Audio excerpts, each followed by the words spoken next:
ফিলিস্তিন Israel issue নিয়ে কোণঠাসা জনপ্রিয় কোমল পানীয় ব্র্যান্ড কোকা-কোলা। ইসরায়েলি সমর্থনের অভিযোগে অন্যান্য দেশের মতো বাংলাদেশের সাধারণ মানুষ কোকা-কোলা বয়কটের ডাক দেয়। সম্প্রতি নিজেদের অবস্থান পরিষ্কার করতে একটি বিজ্ঞাপন বানিয়েছে কোকা-কোলা বাংলাদেশ।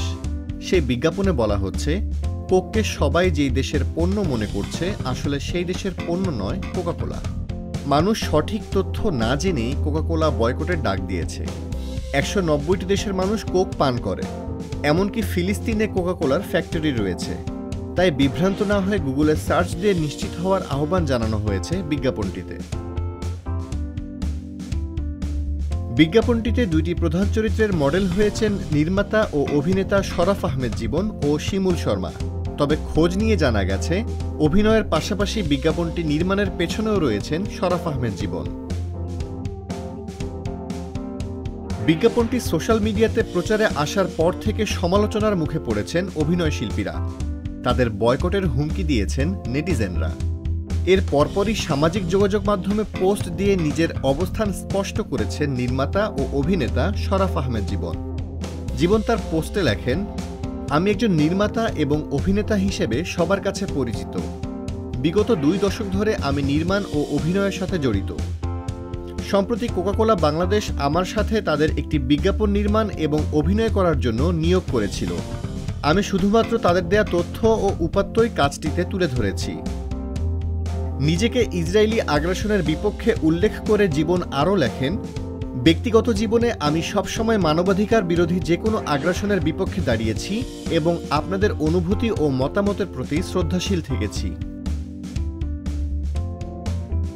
এখানে আমি কোথাও ইসরায়েলের পক্ষ নেইনি এবং আমি কখনোই ইসরায়েলের পক্ষে নই। আমার হৃদয় সবসময় ন্যায়ের পক্ষে এবং মানবতার পাশে আছে, থাকবে। বিজ্ঞাপনটি প্রচার হবার পর থেকে আমি আপনাদের অনেক মিশ্র প্রতিক্রিয়া লক্ষ্য করছি এবং আপনাদের প্রতি সম্মান জানিয়ে আমি আবারও বলতে চাই, কাজটি শুধুই আমার পেশাগত জীবনের একটি অংশ মাত্র। বিজ্ঞাপনের কারণে সাধারণ মানুষের মনে আঘাত পাওয়ায় ক্ষমা চেয়েছেন অভিনেতা শিমুল শর্মা।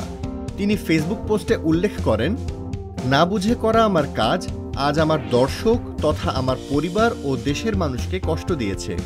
আর আমি ভবিষ্যতে কোনো কাজে অভিনয় করতে গেলে অবশ্যই আমাদের দেশের মূল্যবোধ, মানবাধিকার, মানুষের মনোভাবকে যথেষ্ট সম্মান দিয়ে বিবেচনা করে তারপর কাজ করব। আমি মাত্র আমার জীবনের পথ চলা শুরু করেছি। আমার এই পথ চলায় ভুল ত্রুটি ক্ষমাসুলভ দৃষ্টিতে দেখবেন। এদিকে বিজ্ঞাপনটিতে জীবন ও শিমুল শর্মাকে দেখে অনেক নেটিজেন মনে করেছেন এটি পরিচালনা করেছেন কাজল আরেফিন অমি। সমালোচনার আঁচ পেয়ে ফেসবুকে নিজ থেকেই অবস্থান পরিষ্কার করেছেন অমি। ফেসবুক পোস্টে অমি লিখেছেন, আমি কখনোই বিজ্ঞাপন বানাই নাই। আমি নাটক, ওয়েব ফিল্ম, ওয়েব সিরিজ নিয়েই কাজ করেছি, ভবিষ্যতে সিনেমা বানাবো।